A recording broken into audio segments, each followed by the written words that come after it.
Alright, welcome back guys. So in this video I'm gonna show you all how to build H416 for your thermal run in Arena Breakout. This is the bolt of H416. We're gonna be starting off from the stock.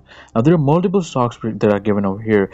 Basically what we're doing is that we need to stabilize the vertical and horizontal recoil, the ergonomics, accuracy, versatility, and the effective range as well. Because more the range, the further away you can shoot the player. Now, as you test this stock over here, you can see that it directly increases the recoil to ratio of 11 to 17, that is 69 to 45 for the vertical and horizontal recoil. When you check the FA generation 4, it not only targets the vertical and horizontal recoil, not that much like the AR, but it also targets the hip fire stability as well. Now you can test in series every stock over here, but if you're going with the thermal, that expensive thing, you have to attach the best stock given to you while building the H416. So you have to choose this one, and then when I choose the carbine, it increases the recoil further to 71 over here. So just these two things have increased the vertical and horizontal recoil to a ratio of 74 to 54, and also you can see the ergonomics has stabilized more, that is, it has increased to 73. Now let's move on towards the pistol grip. Pistol grip that I chose over here, or I would advise you, is that you can go with the lightweight AR depending on you. The best one is this one, the black lightweight AR, or you can choose this one as well. Okay, gives you a good score on the ergonomics and the fire stability as well. Okay, so that's the whole thing. We're done with the stock, the pistol grip. Let's move on towards the barrel, the hand guards, and further stuff like that. Now choosing the barrel is the most important thing. Okay, if you're running a thermal, obviously the extended barrel is the best barrel that you can go with, because it not only gives you a greater effective range, but also increases your accuracy to 55. There's an increment of 15 in that. Okay, that's a big jump that you're getting. And the most important thing that I need to highlight is that with the large and with the extended barrel, you not don't get a drop on the vertical and horizontal recoil. Okay, let me show you what I meant by this.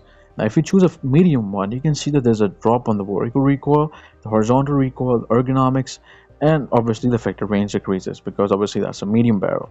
If you go with the small one, this drop increases furthermore. Okay, so choosing the extended barrel increases your effective range and the accuracy as well. Okay, moving on towards the handguard over here. The best handguard that you can choose is this one. Okay, now why do I why am I recommending you this one? Because this handguard gives me a jump on the vertical and horizontal recoil, which I'm mainly targeting in this video.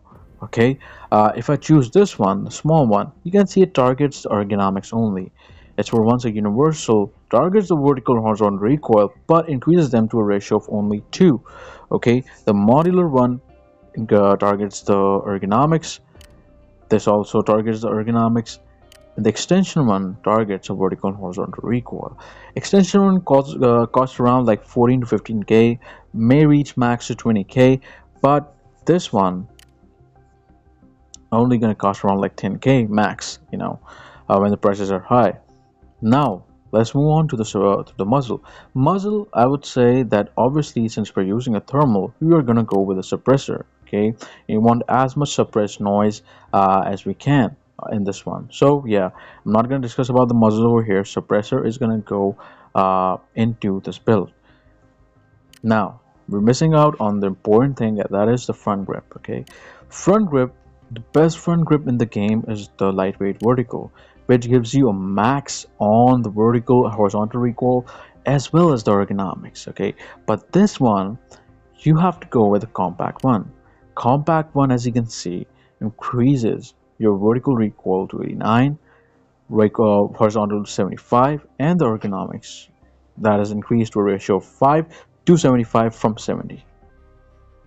Now the vertical recoil, as you can see, is stuck to 89, horizontal to 75. We can increase this further, take it above 90. Okay, That we can do by attaching a gas block over here, which you have to attach, otherwise the game is not going to let you complete the build. Okay, so yeah, that's the whole thing. Now you can see that the final build gives us a much increased recoil of 91 to 78 and the best ergonomics of 78 as well over here. Okay, the only thing that is left over here is to attach a scope onto this. Okay, now the scope, since we're getting a range of 100, we can attach the best scopes onto this. Okay, best scope onto this. So I would recommend you, if you want to go with the 6x, you can go with the 6x as well. Okay, but if you are going in maps like, for example, Armory, Farm Lockdown, you go, with a thermal, choosing the compact mount over here and the 3.5 times scope, plus for closer range, because if someone gets up close onto you, you need to have this close range scope attached to that, so you can change the scope depending on where the person is. If it's on a close range, you can choose the red dot sight. At a further range, you can choose the 3.5 times scope. Okay, so it's all dependent on you. Okay, which one you want to choose, and this is the whole build that you can take with the thermal, depending on where you want to go. Farm Lockdown, Armory, Valley. But with Valley, you have to change the scopes. Because Valley is quite of a big map. Choosing a 6.6 or scopes ranging much higher than that would be more beneficial for you. Okay, so in this we just finalize our whole build. This is our whole build. So let me show you how I kill players using this build.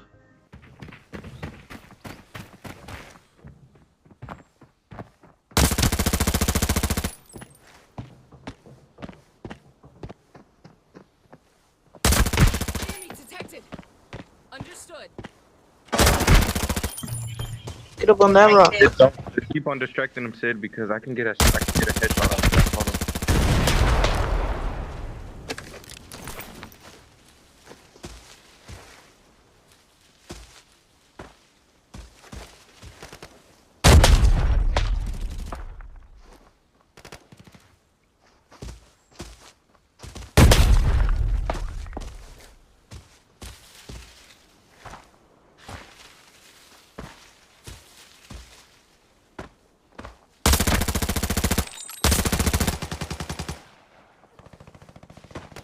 Kill one.